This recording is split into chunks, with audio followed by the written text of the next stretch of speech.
അസ്സലാമു അലൈക്കും വറഹ്മത്തുള്ളാഹി വബറകാതുഹു.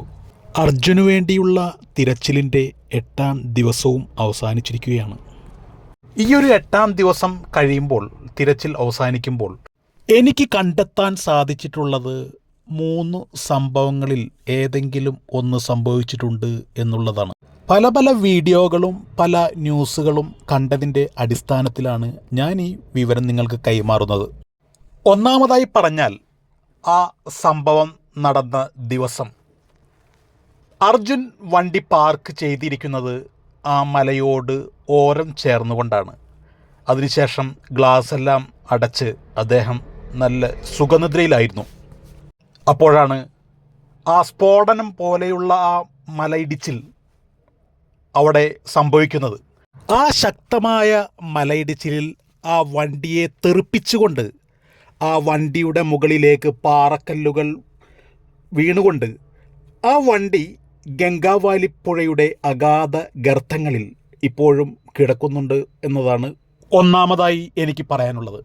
ഇന്നത്തെ 8-ാം ദിവസത്തെ തിരച്ചിലിൽ നമ്മൾ കണ്ടതാണ്, ആ ഗംഗാവാലിപ്പുഴയുടെ ചില സ്ഥലങ്ങളിലൊക്കെ മൺകൂനകൾ കുന്നുകൂടി കിടക്കുന്നത് നമ്മൾ കണ്ടിരുന്നു. പക്ഷേ അവിടെയൊന്നും ഇതുവരെയും അന്വേഷണം അല്ലെങ്കിൽ മണ്ണ് മാറ്റി നോക്കിയിട്ടില്ല എന്നാണ് മനസ്സിലാക്കാൻ സാധിച്ചിട്ടുള്ളത്. രണ്ടാമതായി പറയാനുള്ളത്, ആ ശക്തമായ മലയിടിച്ചിൽ നടന്ന സമയത്ത് ഒരു സുനാമി തിരമാലകൾ പോലെ ആ മലയുടെ ഫോഴ്സ് വെള്ളത്തിൽ വീണുകൊണ്ട് വലിയൊരു പ്രളയം പോലെ, സുനാമി പോലെ സംഭവിച്ചിട്ടുണ്ട്. ആ പ്രളയം പോലെ സംഭവിച്ച സമയത്ത് ഈ പറയപ്പെട്ട വണ്ടി ഒഴുക്കിൽ പെട്ടുകൊണ്ട് വലിയൊരു സ്ഫോടനം തന്നെ അവിടെ സംഭവിച്ചിട്ടുണ്ട്. നിങ്ങൾ ആരെങ്കിലും കണ്ടോ എന്നറിയില്ല, ഇന്നൊരു പുതിയ വീഡിയോ നമ്മൾ സോഷ്യൽ മീഡിയയിലൊക്കെ കണ്ടിരുന്നു. ആ സ്ഫോടനം നടന്ന ആ സമയത്ത് വലിയൊരു ശബ്ദം വരികയും അതുപോലത്തെ ഒരുപാട് വെള്ളം ആ പുഴയിൽ നിന്നും കരയിലേക്ക് വന്ന വെള്ളത്തിലൂടെ ഒരുപാട് ആളുകൾ ഇങ്ങനെ ഓടുകയാണ്. അവർ രക്ഷപ്പെടാൻ വേണ്ടിയുള്ള ഓട്ടമായിരുന്നു അത്. അതിനിടയിൽ ഒരാൾ പറയുന്നുണ്ട്, ഗാഡിയാത്തു എന്ന് പറയുന്നുണ്ട്. അത് പറഞ്ഞ് കഴിഞ്ഞ് ഒരു 5 സെക്കൻഡ് കഴിയുമ്പോൾ വലിയൊരു സ്ഫോടനത്തിൻ്റെ ഒരു സൗണ്ട് അവിടെ കേൾക്കുന്നുണ്ട്. അതിനുശേഷം ഇത് ഓഫാവുകയാണ് ചെയ്യുന്നത്. ആ വീഡിയോ കട്ടാവുകയാണ് കാണാൻ സാധിച്ചത്. മൂന്നാമതായി സംഭവിക്കാൻ സാധ്യതയുള്ള ഒരു സംഭവമാണ് ഞാനിപ്പോൾ ഇനി പറയാൻ പോകുന്നത്. ആ ദുരന്തം സംഭവിച്ച ദിവസം അർജുൻ ആ വണ്ടിയിൽ ഉറങ്ങുന്ന സമയത്താണ്. ആ സമയത്താണ് വണ്ടിയിൽ ആ മലയിലെ കല്ലുകൾ വന്ന് പതിക്കുന്നത്.